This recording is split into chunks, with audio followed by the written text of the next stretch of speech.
When you think of Mozart, you probably think of songs like this.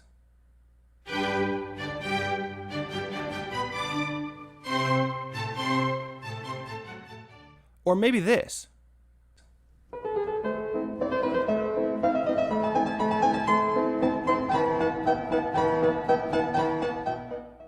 But how many people know his lesser-known songs like this?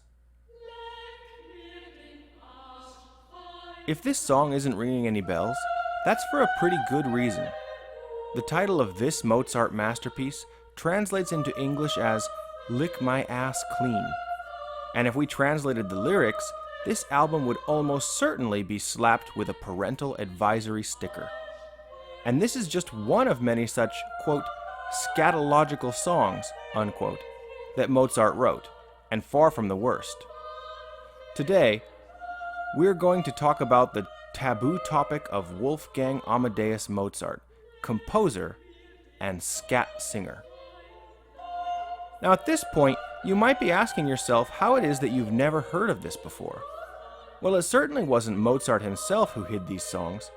According to musicologist David Buke, who quite literally wrote the book, in fact, more than 10 books on Mozart,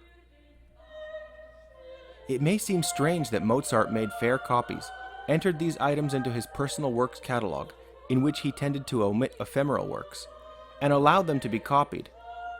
The reason he favored these small and crude pieces in ways similar to his more serious and important works remains a mystery. So if it wasn't Mozart hiding this work from the public, who was it? Not surprisingly, it's mostly been prudish scholars and translators who couldn't reconcile Mozart's works of genius with his more crude and silly side. As author David Schroeder writes, "Very simply, these letters embarrass us, and we have tried to suppress them, trivialize them, or explain them out of the epistolary canon with pathological excuses." One way of hiding these songs in plain sight was to change the titles, the 18th century equivalent of a radio edit, like changing the title of D12's song Purple Pills to Purple Hills, or the Black Eyed Peas song Let's Get Retarded being changed to Let's Get It Started. Now before I go any further, I want to apologize to any native German speakers out there, because I'm about to butcher a lot of words here. Here's a couple of good examples. Now this song is typically titled Lasst froh und sein, which translates to Let Us Be Joyful. But the original title that Mozart gave it is Leck mich im Arsch, which in English is Lick My Arse. Here's another one. This one is typically titled Nicht lab mich mehr als Wein, which translates to Nothing refreshes me more than wine. But the original title, Leck mir den Arsch fein, recht, schön, sauber, is Lick me in the arse nice and clean. But Mozart's obsession with scat humor was not just confined to writing silly songs. In at least 39 of his personal letters to family and friends, he included vulgar scatological phrases, including letters to his own mother, his father, his sister, and his wife. Perhaps even more surprising is that almost everyone in his family used scatological humor in their own letters as well, suggesting that it may have been a family trait.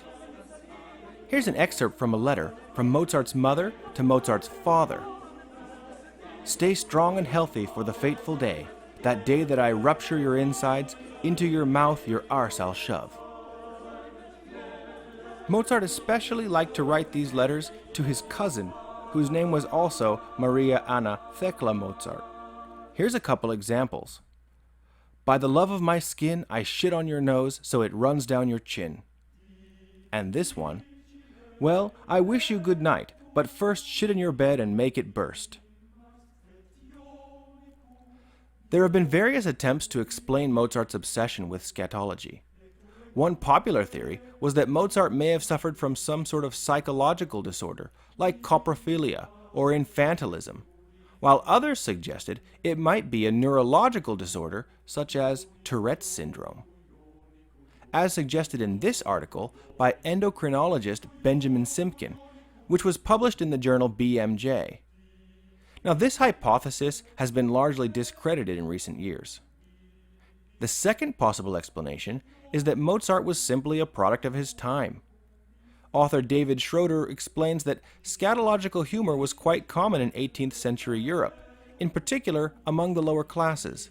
Take, for example, this popular character, Hanswurst, who delighted crowds by pretending to eat various things and then poop them out.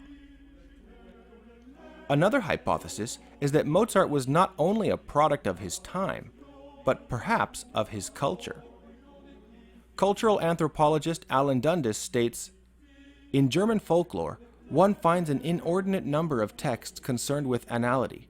Scheiße, shit, Dreck, dirt, Mist, manure, Arsch, ass, and other locutions are commonplace.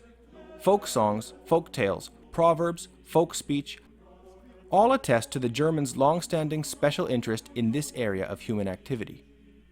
I'm not claiming that other peoples of the world do not express a healthy concern for this area, but rather that Germans appear to be preoccupied with such themes. It is thus not so much a matter of difference as it is of degree."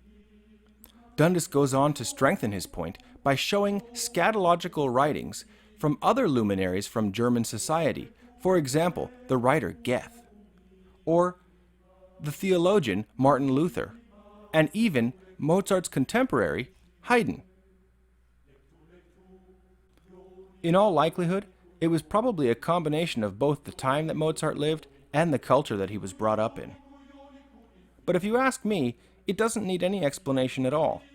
In fact, this only makes me appreciate Mozart all the more. It humanizes him. In fact, this toilet humor bridges the gap of centuries to make him seem more relatable and relevant.